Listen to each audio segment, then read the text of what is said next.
ಯಾಕ್ರಿ ಅಮೃತ ಅವರೇ ಹಾಗೆ ನಿಂತ್ಬಿಟ್ರಿ? ಹತ್ರ ಬನ್ನಿ. ಬರ್ಬೋದಿತ್ತು, ಆದರೆ ಭಯ ಆಗ್ತಿದೆ. ಏನೋ ಭಯನ? ನಾನೇ ನಿಮ್ಮನ್ನು ಕೊಲೆ ಮಾಡಿಬಿಡ್ತೀನ? ಅಲ್ಲ, ಜಗಳ ನೋಡಿದ್ರೆ ಹೆದರ್ಕೊಳ್ಳೋನು ನಾನು, ನನ್ನನ್ನು ನೋಡಿ ಭಯ ಅಂತೀರಲ್ಲ. ಕೊಲೆ ಮಾಡ್ತೀರಾ ಅಂತ ಅಲ್ಲ, ಮತ್ತೆ ಕದ್ಬಿಟ್ರೆ ಅಂತ.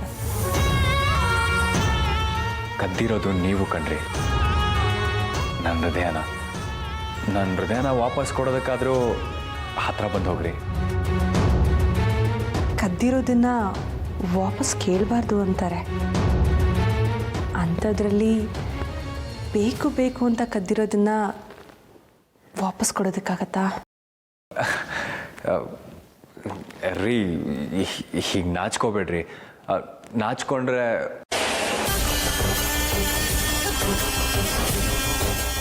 ಹೀಗೆ ನಾಚ್ಕೊಂಡೆ ನನ್ನ ಹೃದಯನ ದೋಚ್ಕೊಂಡು ಹೋಗಿದ್ದು.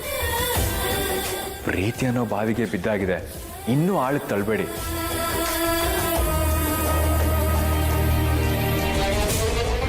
ಪ್ರೀತಿನ ಸಮುದ್ರ ಅಂತಾರೆ. ಪ್ರೀತಿನ ಸಮುದ್ರ ಅಂತಾರೆ, ನೀವು ನೋಡಿದ್ರೆ ಬಾವಿ ಅಂತಿದ್ದೀರಾ. ಇದು ತಪ್ಪಲ್ವಾ? ಓಹ್ ಹೌದಲ್ಲ, ತಪ್ಪಾಯ್ತು. ಶಾಂತಮ್ಮ,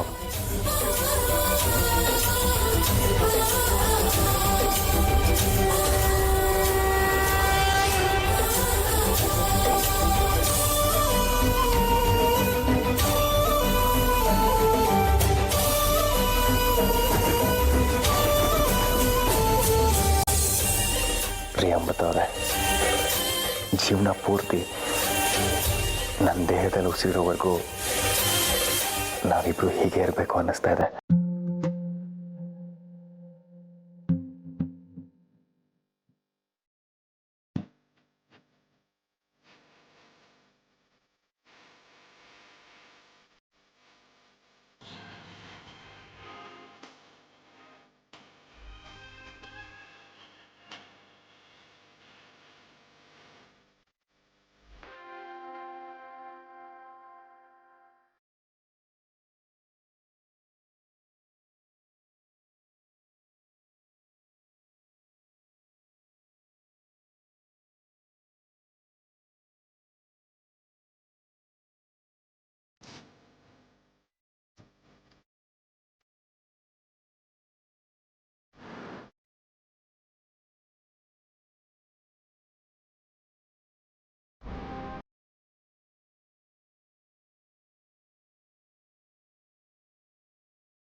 ಹಾಗೆ ನೋಡ್ಬೇಡಿ, ನನಗೆ ನಾಚಿಕೆ ಆಗತ್ತೆ. ಅಮೃತ ಅವರೇ, ನಿಮ್ಗೇನು ಅನ್ನಿಸ್ತಾ ಇಲ್ವಾ? ಅನ್ನಿಸ್ತಿದೆ, ಆದರೆ ಹೇಳೋದು ಗೊತ್ತಾಗ್ತಿಲ್ಲ. ಬೇಡ ಬಿಡಿ, ನೀವೇನು ಹೇಳಬೇಡಿ. ಹೇಳೋದಕ್ಕೂ ಕೇಳೋದಕ್ಕೂ ಇದು ಸಮಯ ಅಲ್ಲ.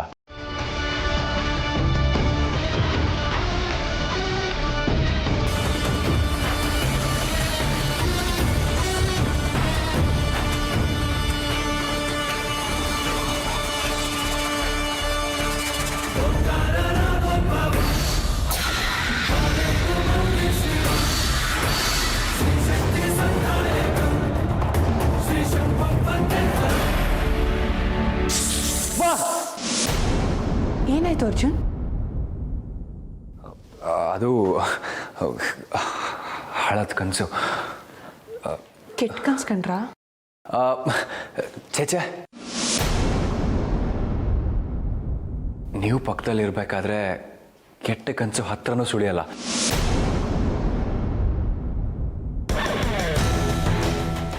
ಏನಾಗ್ತಿದೆ ಇಲ್ಲಿ? ಎಲ್ಲ ಅಯೋಮಯವಾಗ್ತಿದೆಯಲ್ಲ.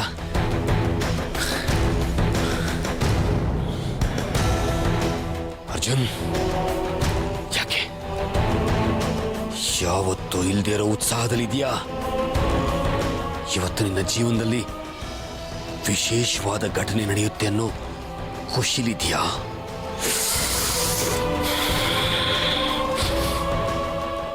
ಆದ್ರೆ ನಿನ್ನ ಹೆಂಡತಿ ಮನುಷ್ಯಳೇ ಅಲ್ಲ, ಅವಳೊಂದು ಹಾವು ಅನ್ನೋ ರಹಸ್ಯ ಬಯಲಾದ ದಿನ ಇವತ್ತು.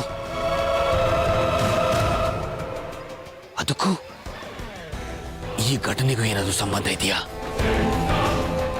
ಅಥವಾ ಇವತ್ತಿನೇ ಬೇರೆ ಇನ್ನೇನಾದ್ರೂ ನಡೆಯೋದಿದೆಯಾ?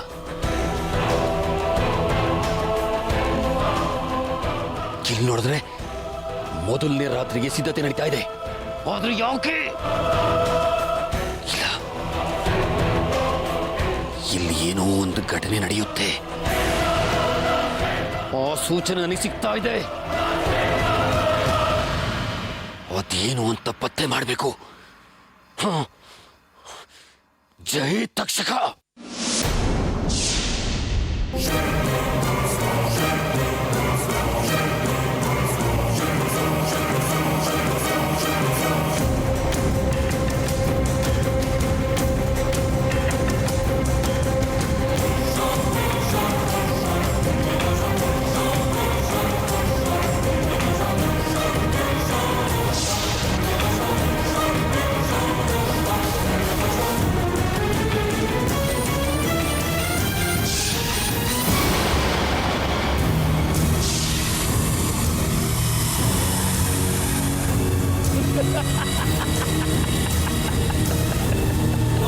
ಜೈ ತಕ್ಷಕ. ಹೀಗೋ ಸಮಾಚಾರ. ಅಮೃತ, ನೀನು ಸಾಮಾನ್ಯದೋಳಲ್ಲ. ಮೊದಲನೇ ರಾತ್ರಿ ಸಿದ್ಧತೆ ಮಾಡಿಕೊಂಡು ಅರ್ಜುನ್ನ ಸಾಯಿಸೋದಕ್ಕೆ ಯೋಜನೆ ಹಾಕೊಂಡಿದೀಯಾ? ಮಾಡು. ಅದೇನು ಮಾಡ್ತೀಯೋ ಮಾಡು, ಸಾಯಿಸು ಅವನನ್ನ. ನಾನು ಇದೇ ಅವಕಾಶನ ಉಪಯೋಗಿಸ್ಕೊಂಡು ಒಂದು ಕಲ್ಲಲ್ಲಿ ಎರಡು ಹಕ್ಕಿನ ಹೊಡೆದಾಕ್ತೀನಿ. ಅಮೃತ, ನೀನು ಅವನ್ನ ಸಾಯಿಸಿದ್ಮೇಲೆ ಅವನ ದೇಹ ತಗೊಂಡು ನಾವಿಬ್ರು ಮನೆಗೆ ಹೋಗೋಣ. ಅಲ್ಲಿ ಅರ್ಜುನ್ ಹೇಗ್ ಸತ್ತ ಅಂತ ನಾನು ಮನೆಯವ್ರ ಮುಂದೆ ನಿಜ ಹೇಳ್ತೀನಿ. ನಿನ್ನ ಬಣ್ಣ ಬಯಲು ಮಾಡ್ತೀನಿ. ನಿನ್ನನ್ನ ಮನೆಯವರಿಂದ ದೂರ ಮಾಡ್ತೀನಿ. ನೀನು ಅದ್ಯಾವ ಉದ್ದೇಶ ಇಟ್ಕೊಂಡು ಆ ಮನೆಗೆ ಸೇರ್ಕೊಂಡಿದ್ಯೋ ಗೊತ್ತಿಲ್ಲ, ಆದ್ರೆ ನಿನ್ನ ಉದ್ದೇಶ ಈಡೇರಬಾರ್ದು. ಹಾಗೆ ಮಾಡ್ತೀನಿ. ನೋಡ್ತಾ ಇರೋ ಅಮೃತ, ಇಲ್ಲಿ ಏನ್ ನಡೆಯುತ್ತೋ ನಡೆದೇ ಹೋಗ್ಲಿ. ಆದ್ರಿಂದ ನನಗೆ ಒಳ್ಳೇದಾಗ್ತಿದೆ.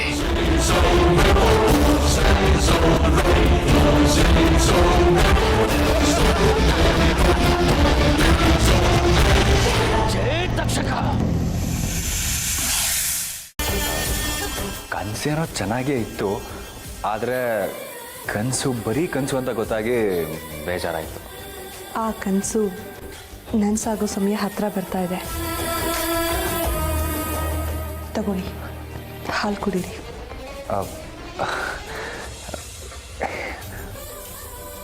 ನಿಮ್ಮ ಕೈಯಾರೆ ಹಾಲೇನ್ರಿ? ಹಾಲ ಕುಡಿದ್ರೂ ಸ್ವರ್ಗ ಸಿಗುತ್ತೆ.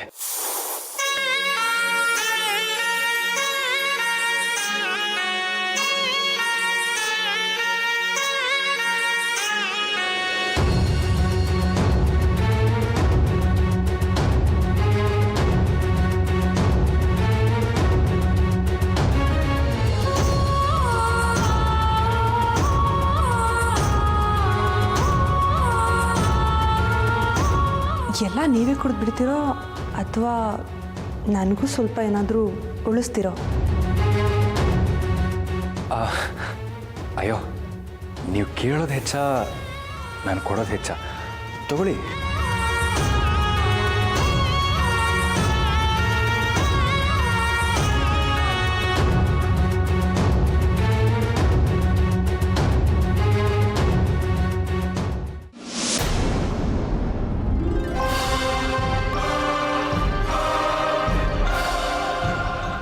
ಹೇಳಿದ ನಿಜ. ಈಗ ನಾಗಿಣಿಗೆ ನನ್ನ ಮೇಲೆ, ರುದ್ರನ ಮೇಲೆ, ನಮ್ಮ ಸ್ನೇಹಿತ ಮಂಜು ಮೇಲೆ ಕಣ್ಣಿದೆ. ಯಾರಿಗೆ ಗೊತ್ತು, ಮುಂದಿನ ಬಲಿ ನಾವೇ ಆಗಿದ್ರು ಆಗಿರಬಹುದು. ಆ ನಾಗಿಣಿ ರಮೇಶನ್ನ ಕೊಂದ ರೀತಿ ನೆನೆಸ್ಕೊಂಡ್ರೆ ಈಗಲೂ ಮೈಯೆಲ್ಲ ನಡ್ಕೊ ಬರುತ್ತೆ. ನಮ್ಗಾವ ಗತಿ ಬರಬಾರ್ದು.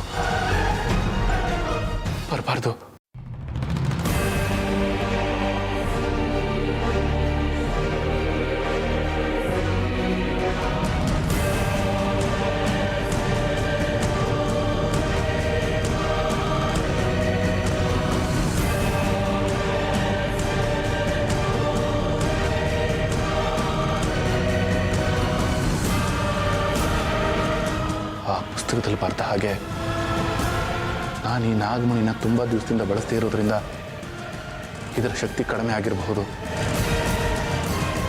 ಇದರ ಶಕ್ತಿ ಕಡಿಮೆ ಆಗಿರೋದ್ರಿಂದ ನಾನು ಈ ನಾಗಮಣಿನ ನಾಗಿಣಿ ವಿರುದ್ಧ ಬಳಸೋಕ್ಕಾಗದೇ ಇರಬಹುದು. ಇದು ನನ್ನ ಹತ್ರ ಇದ್ದು ವ್ಯರ್ಥ ಆಗಿರಬಹುದು. ಇಲ್ಲ, ಹಾಗಾಗಬಾರ್ದು. ಆ ಪುಸ್ತಕದಲ್ಲಿ ಏನು ಬರ್ತಿತ್ತು?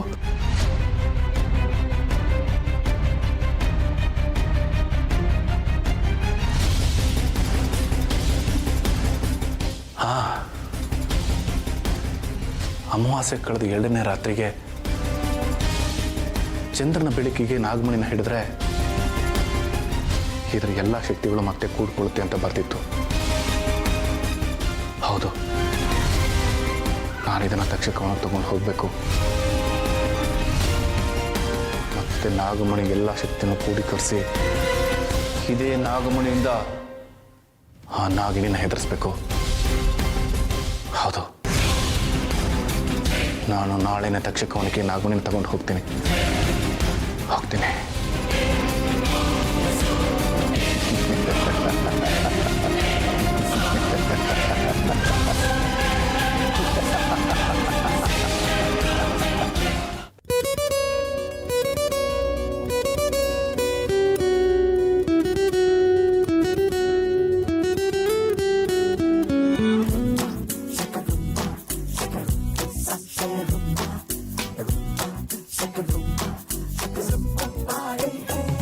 ಏನು ಇಷ್ಟು ದಿನ ಅಷ್ಟೊಂದೆಲ್ಲ ಮಾತಾಡ್ತಿದ್ರಿ, ಇವತ್ತು ನೋಡಿದ್ರೆ ಸುಮ್ಮನೆ ಕೂತ್ಬಿಟ್ಟಿದ್ದೀರಲ್ಲ, ಯಾಕೆ?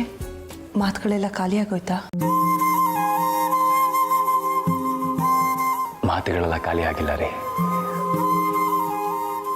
ಮೌನದೊಳಗೆ ಟೆಂಪ್ರರಿ ಆಗಿ ಹೂತು ಹಾಕಿದ್ದೀನಿ. ಯಾಕೆ ಗೊತ್ತಾ? ಯಾಕೆ? ಮಾತಿಗಿಂತ ಮೌನದಲ್ಲಿ ಜಾಸ್ತಿ ಅರ್ಥ ಇರುತ್ತಂತೆ.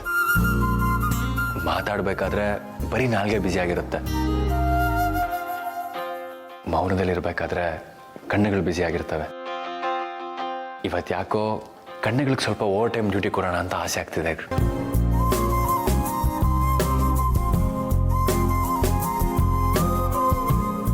ಆದರೂ ನೀವು ಮೌನವಾಗಿದ್ದರೆ ಅಷ್ಟು ಶೋಭಿಸಲ್ಲ. ನೀವು ಮಾತಾಡ್ತಾ ಇದ್ರೇ ಲಕ್ಷಣ. ಇವತ್ತು ಏನು ಅನ್ನಿಸ್ತಿದೆ ನಿಮಗೆ?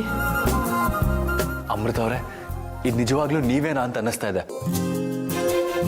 ಮೊದಲನೇ ಸತಿ ನಾನು ನಿಮ್ಮನ್ನು ನೋಡಿದ್ದು, ನಿಮ್ಮ ಹಿಂದಿಂದೆ ಸುತ್ತಿದ್ದು, ಕೊನೆಗೂ ನಿಮ್ಮನ್ನು ಪಡ್ಕೊಂಡಿದ್ದು, ಮದುವೆ ಆಗಿದ್ದು, ಇವಾಗ ಅಕ್ಕಪಕ್ಕ ಕೂತಿರೋದು, ಇದೆಲ್ಲ ನಿಜನಾ ಅಂತ ಅನ್ನಿಸ್ತಾ ಇದೆ. ನಂದು ಬಿಡಿ, ನಾನು ಇದೆಲ್ಲ ತುಂಬ ಸತಿ ಹೇಳಿದ್ದೀನಿ. ಇವತ್ತು ಮಾತಾಡೋದು ನಿಮ್ಮ ಸರ್ದಿ. ತುಂಬ ಸಾಲ ಬಾಕಿ ಉಳಿಸ್ಕೊಂಡಿದ್ದೀರಾ, ತೀರಿಸ್ತಾ ಹೋಗಿ. ಹೌದು ಕಣೋ, ಆ ಲೆಕ್ಕ ಚುಕ್ತಾ ಮಾಡೋದಕ್ಕೆ ಇಲ್ಲಿವರೆಗೂ ಬಂದಿರೋದು ನಾನು. ರೀ ಅಮೃತ ಅವರೇ, ಹೇಳ್ರಿ, ಇವತ್ತು ನಿಮ್ಗೆ ಏನು ಅನ್ನಿಸ್ತಾ ಇದೆ? ಅದು ನಾನು ನಿಮಗೆ ತುಂಬ ಕಾಟ ಕೊಟ್ಬಿಟ್ಟಿದ್ದೀನಿ ಅಲ್ವಾ? ನಿಮ್ಮನ್ನು ಸತಾಯಿಸಿದ್ದೀನಿ, ಅಲ್ದಾಡ್ಸಿದ್ದೀನಿ, ನಿಮಗೆ ತುಂಬ ನೋವು ಮಾಡಿದ್ದೀನಿ. ಆದರೆ ಇನ್ಮೇಲೆ ಆ ಕಷ್ಟಗಳು, ನೋವುಗಳು ಯಾವುದೂ ಬರಬಾರ್ದು. ಹಾಗೆ ನೋಡ್ಕೋಬೇಕು ಅಂದ್ಕೊಂಡಿದ್ದೀನಿ. ರೀ ಅಮೃತ ಅವರೇ, ಕಷ್ಟ, ನೋವು, ಅಡೆತಡೆಗಳು ಇದೆಲ್ಲ ಇದ್ರೇನೆ ಅಲ್ವಾ ಸುಖದ ಬೆಲೆ ಗೊತ್ತಾಗೋದು. ಅದು ಸರಿ, ಆದರೆ ಅಮೃತ ಅವರೇ, ಕಷ್ಟ, ನೋವು ಇದು ಯಾವುದು ಇಲ್ದಿರೋ ಸ್ಥಿತಿ ಯಾವಾಗ ಗೊತ್ತಾ ಬರೋದು? ಯಾವಾಗ? ಮನುಷ್ಯ ಸತ್ತಾಗ ಕಣ್ರಿ.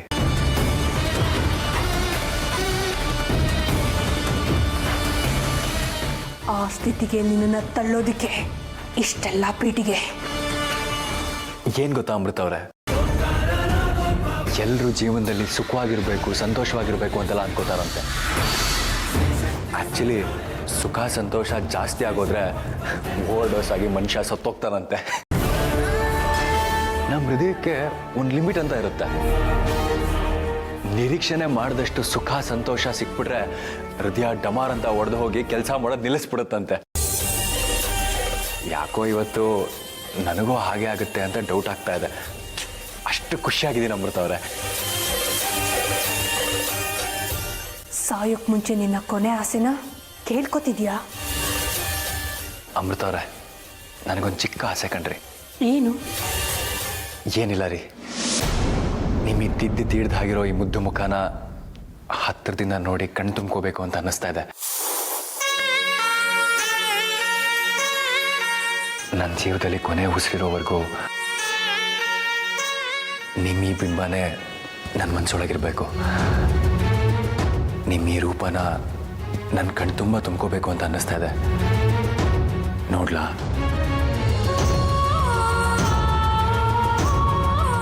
ಹೇಳ್ರಿ, ನೋಡ್ಲಾ?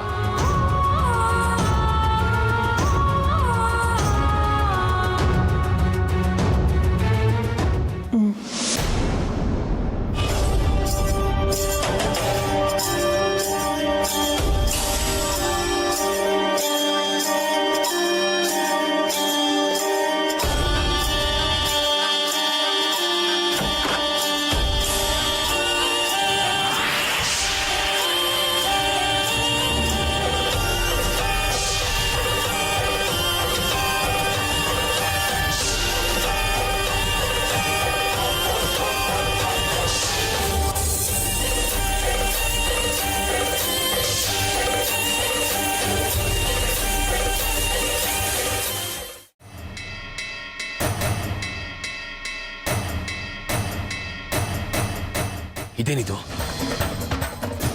ಚಿತೆ ಜೋರಾಗಿ ಉರಿತಿದ್ದಿಲ್ಲ. ಹಾಗಾದ್ರೆ ಯಾವುದೋ ಮಹತ್ತರ ಘಟನೆ ಸೂಚನೆನಾ ಇದು?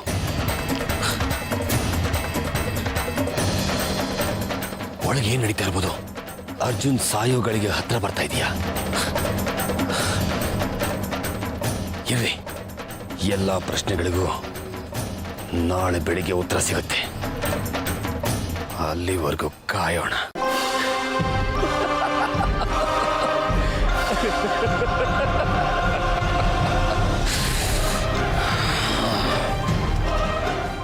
ಯಾವ ಲೆಕ್ಕಾಚಾರನೂ ಈ ಸಾತಿ ತಪ್ಪಾಗಬಾರದು. ಇವಳೇ ನಾಗಿನಿ ಅನ್ನೋ ರಹಸ್ಯ ಅಂತೂ ಬಯಲಾಯ್ತು.